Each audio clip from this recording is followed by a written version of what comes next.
all know the world changed and practically stopped in 2020 with the COVID-19 pandemic. I fear that since people are wearing masks, people will not buy perfume. Surprisingly, people are still buying perfumes during lockdowns.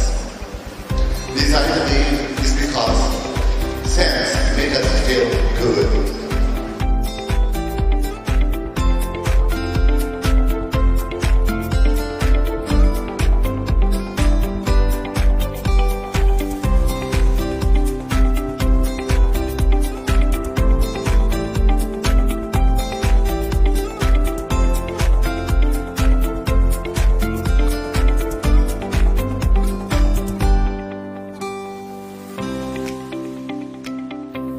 Be passionate about what you do, helping others. Be the best at what you can do.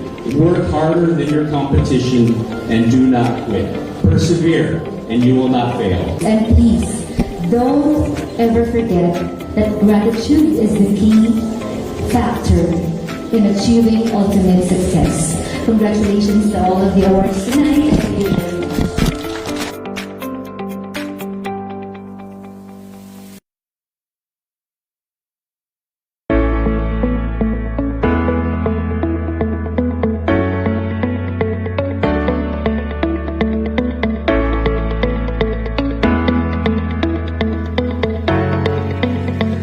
Thank you very much.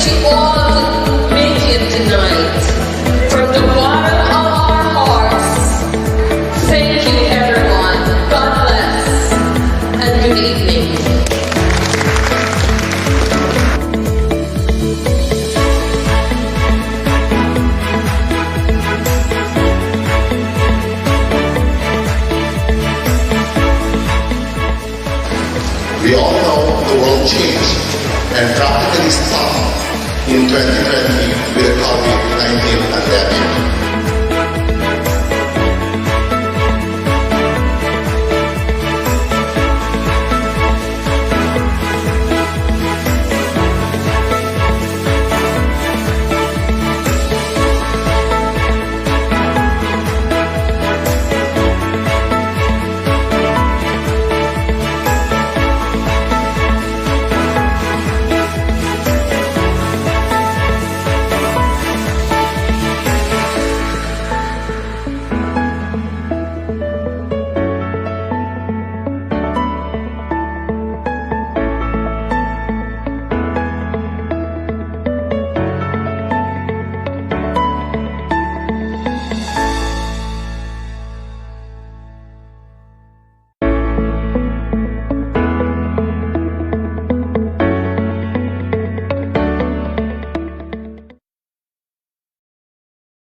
Hello, netizens!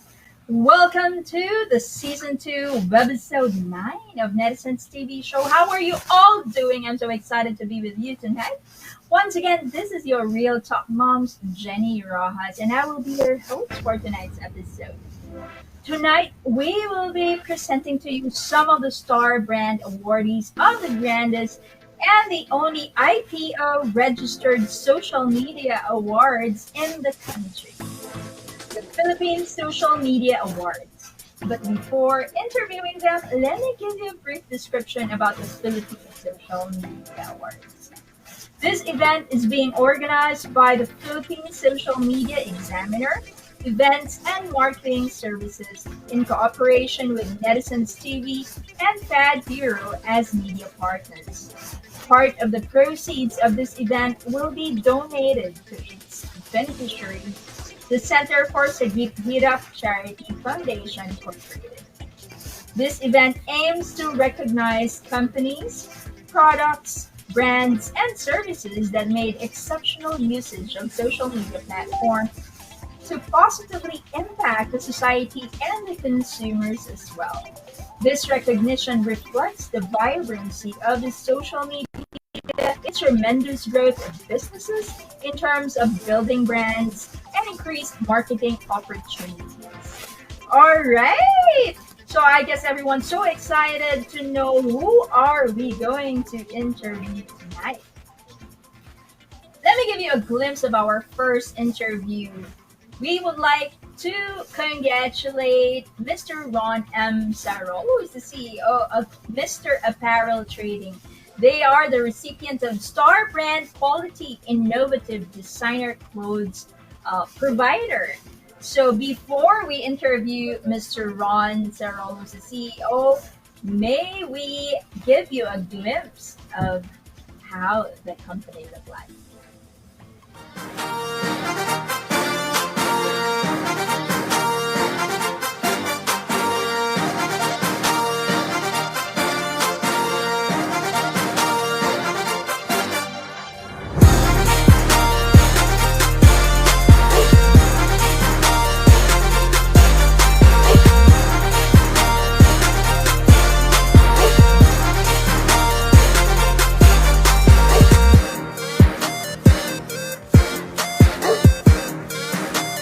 Ang MR Apparel ay isang proudly Filipino clothing line na pangbabae na nakabase sa Makati City.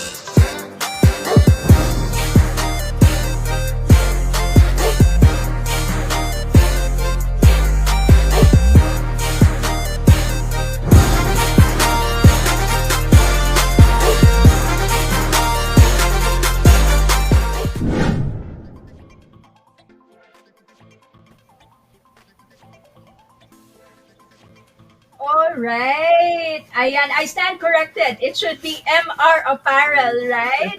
Mr. Yes, Ron. Miss Jenny, good evening. Yeah. Good evening. Apologies for that. So once again, netizens, may you please join me to congratulate Mr. Ron Sarol, who is the CEO of MR Apparel. They are the recipient of Star Brand Quality Innovative Designer Clothes Provider. Ayan, Sir Ron, how are you? Hi, Miss Jenny, good evening. Good evening din sa ating mga netizens. And it is an honor to be here today. It's our pleasure to have you here and, of course, sharing your tips. Ayan. So, Sir Ron, let's kick it off straight away. Sorry for that. I called Mr. Apparel kasi MR. It's okay, ma. Yeah. So since we're talking about the name, can you tell us a little bit on how you come up with the name MR Apparel? Okay. Actually, MR Apparel Trading started on June 1, 2022. So when we were started, I used to have a business partner for this business. So pinangalan namin pareho yung business, pareho sa pamangkin ko at saka sa anak niya, which is Mateo and Richels. Kaya kinumbined namin siya, that's why they called Mateo and Richels Apparel Trading. So as time goes by, medyo mas parang catchy kapag tinawag siyang MR. Kaya yung mga suppliers namin, distributors at saka yung mga client namin, they used to call us MR Apparel or MR. Kaya so, yun na yung parang naging line namin, MR Apparel Trading. Oh, that's cool. Pero did I hear that right? So you just started June 1st, 2022? 2022, yes. We are a pandemic baby. Pandemic boomer. Wow. But very, so I would say, na kayo, parang after effect na ng pandemic. Tama ba? Kasi, Actually, during pandemic. alright, 2022, so just this year. Ay, sorry, 2020 rather. Sorry. Okay. Ayun, sasabi ko. 2020. Ang galing, Sir Ron. Sorry. Sabi ko, okay, that's fine. So, you'd say you were like a pandemic baby, sabi mo nga, it came from you. Yeah, Were you in the same industry before coming in and putting up this business?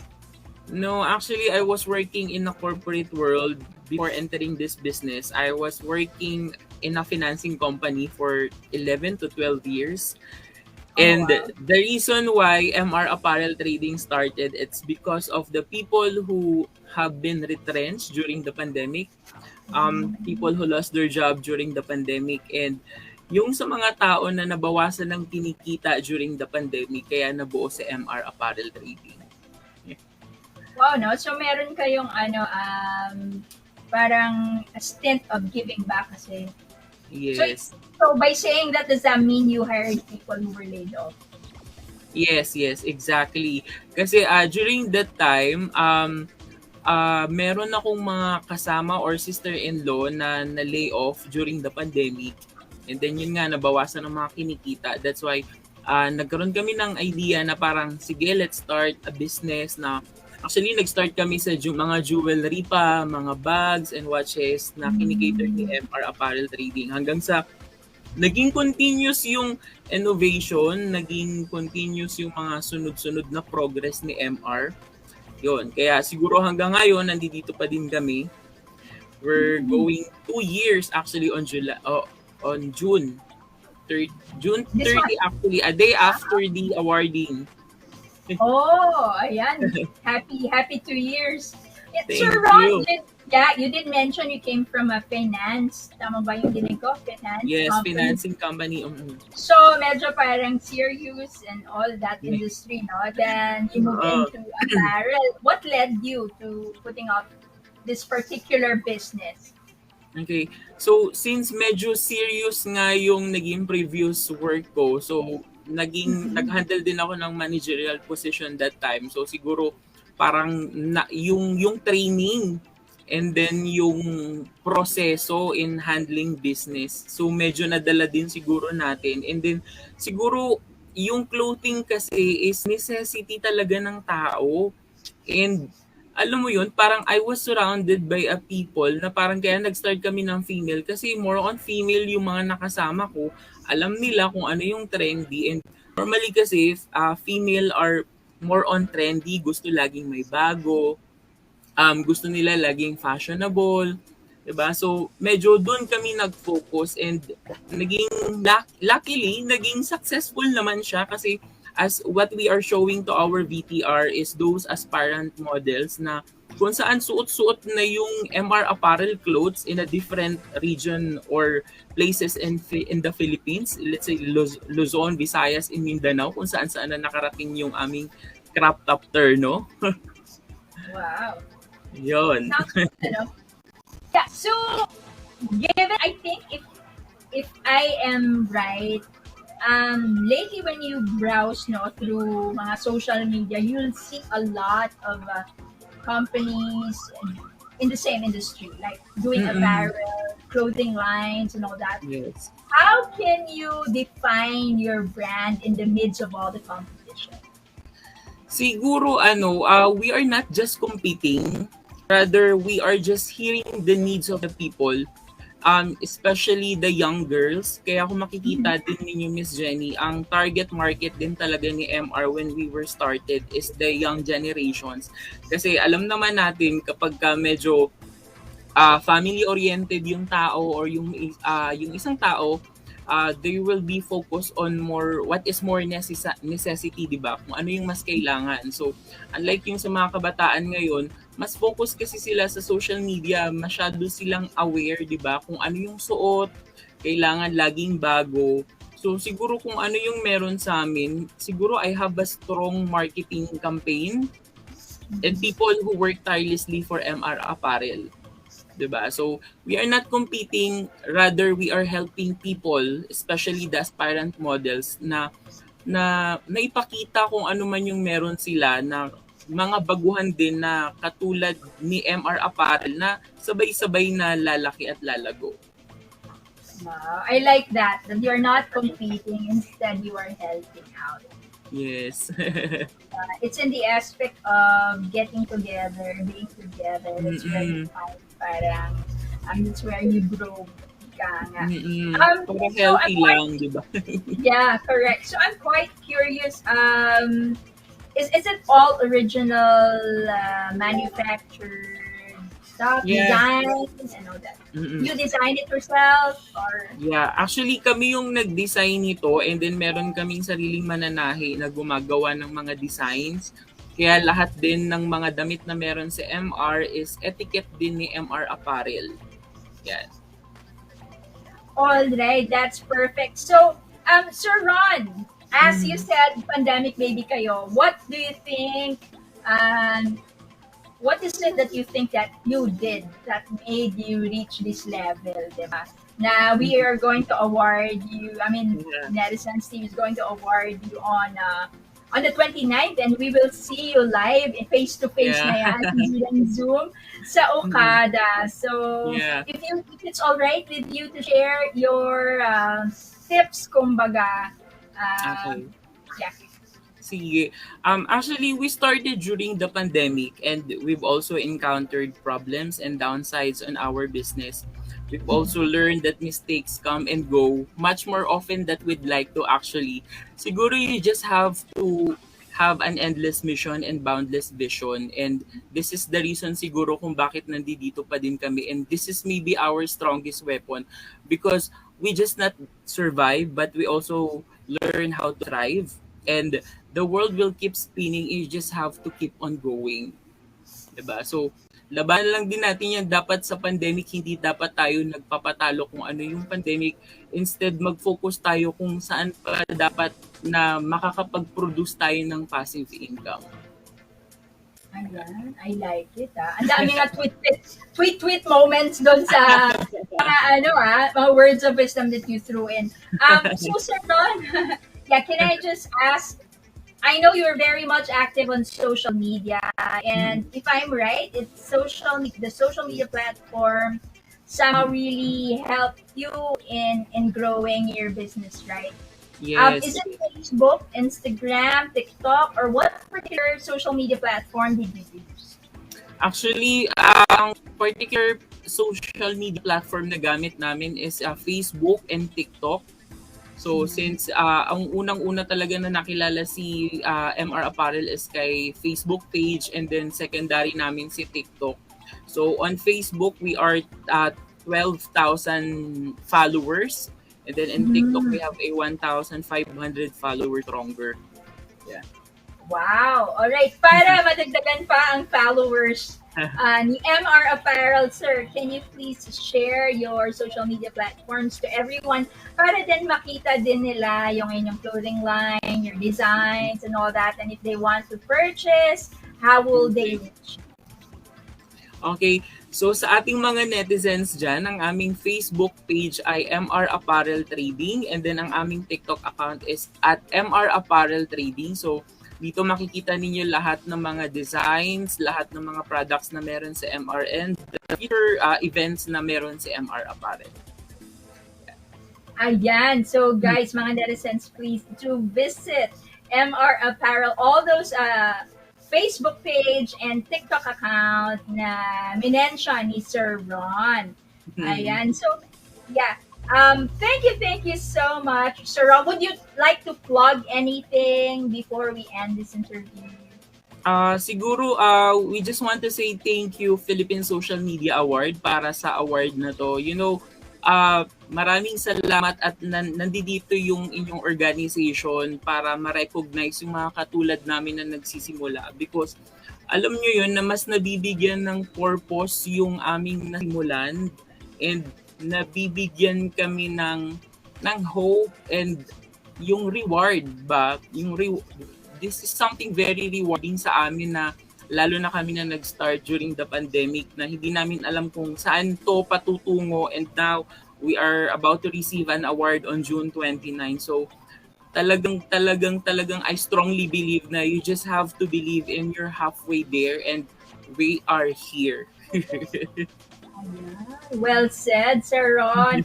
And I'd like to acknowledge what you said. No, it's in this specific awarding events that you also parang feel na parang you recognize yourself na ay nagle-level up na din pala ako, and it also Yes, gives that oo. that drive to do more. Ano. Yes, tama Miss Jenny. Tsaka sabi ko nga sa kanila, actually, hindi naman itong award na to is for MR Apparel. Again, this award is para sa mga taong who have been retrenched during the pandemic na tumulong para mabuo sa MR Apparel. Para sa aming lahat tong award na to. Kaya maraming salamat, Miss Jenny. Yes, and thank you so much, Sir Ron. So, mga netizens, join me in congratulating Mr. Ron M. Sarrell, the CEO of MR Apparel Trading. They are the recipient of Star Brand Quality Innovative Designer Clothes Provider. Ayan, thank you so much, Sir Ron, and we will see you on the 29th. See you on 29, Miss Jenny. Thank you and good night, everyone. Yes, thank you. Looking forward. Ayan, there you have it. So, there are a lot of parang words of wisdom sent off by Sir Ron, mga tweet quotes that he mentioned. I hope you guys got something out of that. But, ayan, so that's just the beginning. Our next interview will be